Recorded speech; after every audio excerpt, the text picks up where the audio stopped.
Be sure to check out my Patreon for weekly exclusive interviews, extra content on Veve and Omi, and building generational wealth, as well as money management tips from experienced whales. Yo, what is going on, y'all? I'm Cavell Anderson, and we are back with another Veve and Ecomi video. And this one, we're actually going to be going over Randy Chavez's interview with David Yu. So shout out to Randy. Randy actually did a it lasted 15 hours. He did a 15-hour stream, and David Yu actually popped up on the stream because he was streaming for so long. And David Yu he said a lot, man. He gave a lot of information. He dropped a ton of gems. So we're just going to be going over some of the highlights that took place throughout this interview, and it was absolutely amazing. So great job to Randy, and thanks to David for actually coming out, taking the time, and sharing so much interesting stuff with the community. So yeah, let's jump straight into it. Let's see what was talked about, and yeah, let's get into it. Have Omi and then probably a little bit of GoChain, you know, for their older stuff. Is there any other things that Veve might have on their balance sheet? Crypto? Yeah, I mean, we number one, Veve doesn't, because Veve is an app, right? Probably what you're referring to is probably more Ecomi. Okay. Yeah. You know, where it's more about the Omi tokens. One thing that I do want to stress already is that the distinction between the companies and what they do, the fact that they have these distinctions, and in the things that they're saying, when you mention something that's Ecomi related and not Veve related, the fact that they're already starting to correct this means that they're already seeing their assets as different entities. Ecomi, Veve, and the Veveverse are completely different things that are unrelated but just working together. So the fact that they have this type of distinction already this early on is key, because something is actually said later throughout the interview where it's a thing that's directed towards Veve, which may not necessarily mean that it's directed towards the Veveverse. So that the distinctions here is very, very important in my opinion. We have a little bit of exposure in Go simply because we helping to pay for the gas fees. We don't actually need to have any immutable X. Immutable X, I believe, have ETH. This is part of the layer one when they do that conversion. We as a company have a very small exposure in other crypto outside Omi. You know, we really just believe what we have created in that whole ecosystem. And I think we have announced a couple smaller partnerships in the gaming sector. So what he just said is huge. He said they don't hold a lot of different cryptos because they believe in what they created. They believe in the Omi token, which is huge. This is massive for Omi token holders, because we know that their dreams and the aspirations for what the token is going to be is massive. We know that they're hiring teams and stuff like that to work on the Omi token, but the fact that they constantly push home or hammer home the point that they have 100% total faith in their token, that's huge, because we're seeing, like, after what's happened with Luna, you saw what took place with Luna. If you've been paying attention to the crypto space the last couple of days, with what's happening with Luna, you can tell that, like, solid projects go down all the time, man. Solid projects go down all the time. So for them to be being extra careful, for them to not be pushing it, rushing something just because it's a bull run or anything like that, like, it's major. Their approach is major. They're trying to get it right. They're trying to get it done right and not fast. Like, and that's important. Like, obviously there needs to be a balance, but this is a game that no one has ever played before. So the fact that they're being extra cautious with it and learning the rules and understanding it before they make certain decisions, I feel like those are the signs of something that's really going to be around for a long time. So yeah. You know, our biggest aim is to have the token to be have utility function outside the Veve on its own. You know, hopefully outside of Veve on its own. Veveverse is outside of Veve on its own, by the way. So this is why I wanted to make that distinction. Veveverse is outside of Veve on its own. Yeah, there's going to be Veve related things like staking. You're going to be able to buy NFTs and stuff with the Omi token. But all of the stuff that you're going to be able to do on Veve, that's completely separate from all the things you'll be able to do in the Veveverse. The Veveverse is going to be another platform separate from Veve that just uses the Omi token. And that's what's major. That's why the separation was huge. It's been massive. a lot more other projects that will pick up our Omi to use. And I think we did announce a week or two ago about Epico, this mobile game, and there are other products. It's in the plan. We've been in talks, and sometimes it takes a bit longer. And one of the things behind why it takes so long is we as a company really have a high standard in moral ethic. We want to make sure that that project is going to be there for the long term and for the greatness of the community, because no point when we support a project and then maybe they have all these omi and they decided they're going to dump it. We're very much all about um, my business ethos. By the way, Randy, my background, 25 year in gaming. I never come out to go, oh, let's make a lot of money in Pokemon. Let's make a lot of money in Yu-Gi-Oh. It's always about how we can make gain and grow the community. And I think in some of my early AMA, I talk about how it needs to be sustainable. It needs to have levels of new comfort, and you're always going to have a in a stage where like now where people panic, and there will be always some opportunity for new people enter in the space.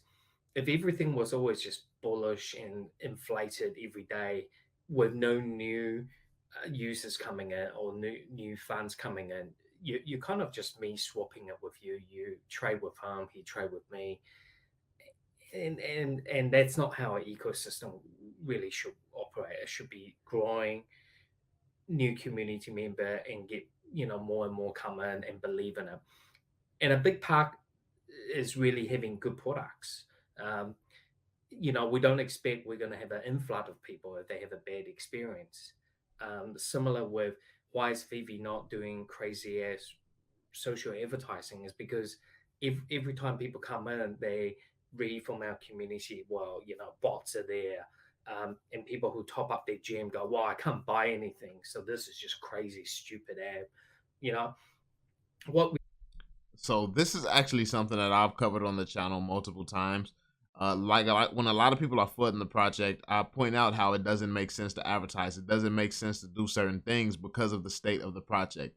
I like to point out the fact that the team is not oblivious to what's going on. This is why I invested in this company. Their ear is to the ground.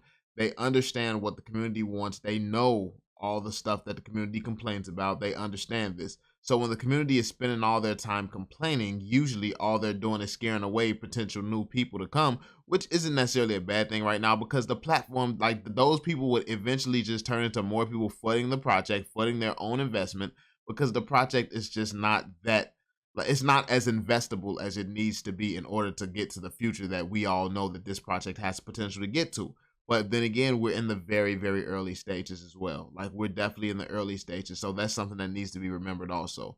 But yeah, I'm glad that he touched on that. really should be is once we're learning and we're fixing things out, there's a lot of problems we see it, and we're just ticking the box one by one. Certainly, uh, we here for the long haul. And you probably have heard last 72 hours. That's the one thing too. They're here for the long haul. I love the fact that they always have focused on the long term. People are saying that the NFT buzz is down. People are saying that Veve is dead because the NFT bubble has bursted and everything is going downhill. All markets in general are going downhill. So people are saying that Veve has missed their opportunity.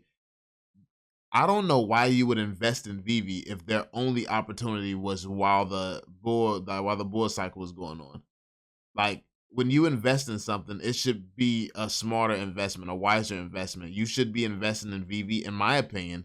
You should be investing in Veve because you understand what it's going to be in the future and the fact that it does not need the buzz of a bull cycle, the buzz of any of this in order to get to where it's going to go. You should understand the significance of being able to be shouted out by Marvel, Disney, Jurassic Park, all the biggest brands in human history. Whenever you want, you can get shouted out by them. The reason that they don't leverage that a lot more is because they're just not ready for the influx of users. And there's not enough to do even once you get those users on Veve. There's just not enough that works. They're working on the web app. There's so many different things that they are working on and building. And it's just something that people need to understand a little bit more. I think Meta, Mark himself have,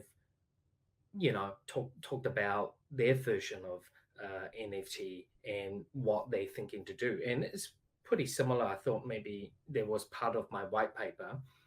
He read it out, or there's an app like that exists right now, which very much validate what our vision was 5 years ago, and it just does take time. That's a flex. This man just said Mark Zuckerberg is probably stealing from Veve. That's crazy. He said, but I mean, the way he's seeing it as validation that they're on to something. But I mean, honestly, there is a chance that Mark, if he's looking at the NFTs and all this stuff, which he clearly is, he knows about Veve, and he's probably is going to try to follow. Like there's a lot of dangerous competitors. So when people are worried about if Veve is moving fast enough, like I understand the sentiment. I understand that you have people like all Mark Zuckerberg has to do is see Veve and then try to start building some of these systems out before Veve can. But it's just like they know this as well. I understand that Veve knows this as well, and they may have put out a lot of information, but they have not put out every single thing they're planning to do. And I trust that they know what they're doing. So yeah. We are in very, very early stage. It is very sad to see, major institutions. I think there's people calling out these hedge funds who short sell. It's not nice, and that fund in particular, I believe, have done similar with some of the meme stocks. I think it was GameStop, maybe, or AMC Cinema Chain, things like that. Yeah, they would follow BlackRock and Citadel. Yeah, so it's very unfortunate, they having a go at a project which everyone, I do believe a lot of people got into it. Luna or UST and all these.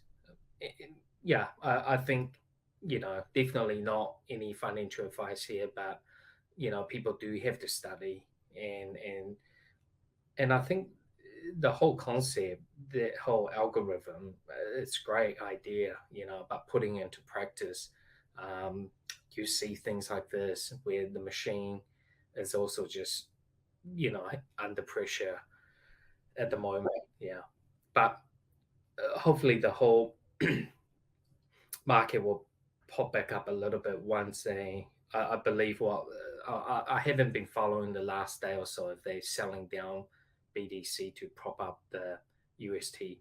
I did see a moment the UST did rise back up quite a bit from their low, so obviously they must have done something. So imagine running Veve and then staying so up to date that you know what's going on with Luna. You know what's going on with Luna. You know the exact situation and what's happening. And even if you're not like 100% up to date with the latest information, you're still up to date enough to be able to understand what's happening in the space. Like, this is what I mean. They know what's going on. They're getting their job done. They're delivering, even if it's not on time. It's just it's amazing what they do. It really is. And they study in the whole space to do it, because when you're doing something that's never been done before, you have to understand this space. New things are happening all the time, and what's going on with Luna is history, whether it's good or bad. Like people are going to be able to use this situation and learn from it, regardless of how it ends. If it ends terrible, if it ends amazing, people are going to be able to use this information. But therefore, Luna, takes a bit of hit. We had a All right, y'all. So this one, like, there was a lot of information within this part of the video, man. I'm gonna end it here. We're gonna jump into some more of this interview. There's a lot of key points here, a lot of amazing things. So yeah, that being said, be sure to drop that thumbs up on the video, subscribe, and turn on notifications so you stay updated with everything going on. And I will catch you all on the next one. Peace out, y'all.